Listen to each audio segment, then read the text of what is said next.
আসসালামু আলাইকুম সবাইকে। আমি আজকে নিয়ে এসেছি নতুন একটা রান্নার রেসিপি। আমি আজকে গিলা কলিজা দিয়ে আপনাদেরকে ভুনা খিচুড়ি করে দেখাবো। আমি এখানে আড়াই পটের মতো চাল নিয়ে নিচ্ছি আর নিয়ে নিচ্ছি 1.5 কাপের মতো মুগ ডাল।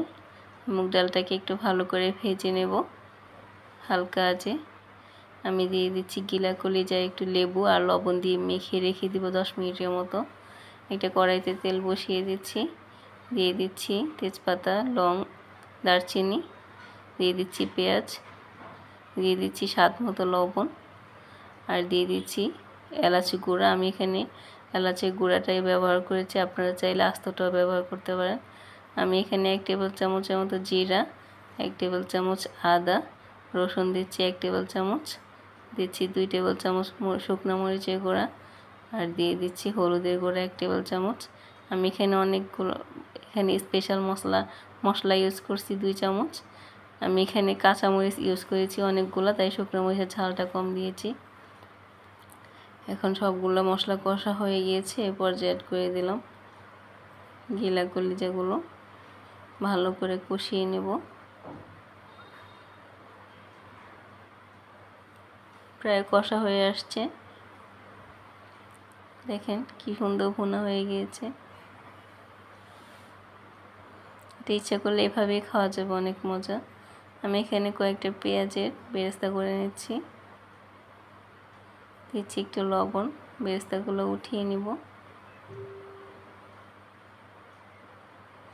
দিয়ে দিচ্ছি পেঁয়াজ মরিচ, একটু হলুদ মরিচের গুঁড়া, স্বাদ মতো লবণ। মশলাটা কষিয়ে ভিজিয়ে রাখা চালটাকে দিয়ে দিব। অনেক বেশি মশলা খিচুড়িতে চালে দেওয়ার দরকার নাই, যেহেতু আমাদের মাংসে অনেক বেশি মশলা আছে। এটাতে দিলে এটা বেশি হয়ে যাবে, সেজন্য আমি এখানে সব কিছু কম কম দিয়েছি। এখন অ্যাড করে দেব ভুনা, সেই গিলা কলিজাগুলো দিয়ে ভালো করে মিক্স করে রেখে দিব প্রায় 5 মিনিটের মতো দমে, যাতে মশলাটা চালের সাথে ভালো করে মিশে যায়। পর্যায়ে অ্যাড করে দেব এখানে আবারও একটু নেড়ে চেড়ে এখানে অ্যাড করে দেব গরম পানি,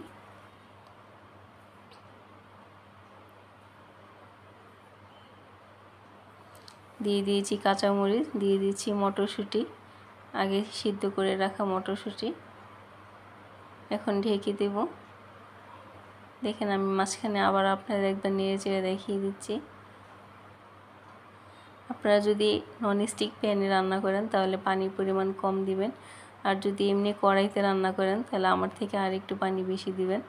আমি আসলে কখনো মেপে পানি দিই না, ননস্টিক প্যানে একটু পানি কমই লাগে। আর যদি আপনি এমনিতে কড়াইতে রান্না করেন সেই ক্ষেত্রে পানিটা আর একটু বেশি কম লাগতে পারে। দিয়ে দিচ্ছি বেরেস্তা। আমি এখানে একটু চিনি দিয়ে বেরেস্তাকে একটু মুছিয়ে তারপরে দিয়ে দিচ্ছি। আমার রান্নাটা আপনাদের কেমন লেগেছে, ভালো লাগলে কমেন্ট করে জানাবেন। ভালো থাকবেন, আমার জন্য দোয়া করবেন। নতুন নতুন ভিডিও পেতে আমার চ্যানেলের পাশেই থাকবেন। আল্লাহ হাফেজ। দেখেন আমি আরেকবার একটু নেড়ে চেড়ে দেখিয়ে দিচ্ছি এটা কেমন হয়েছে। ভালো থাকবেন, আল্লাহ হাফেজ।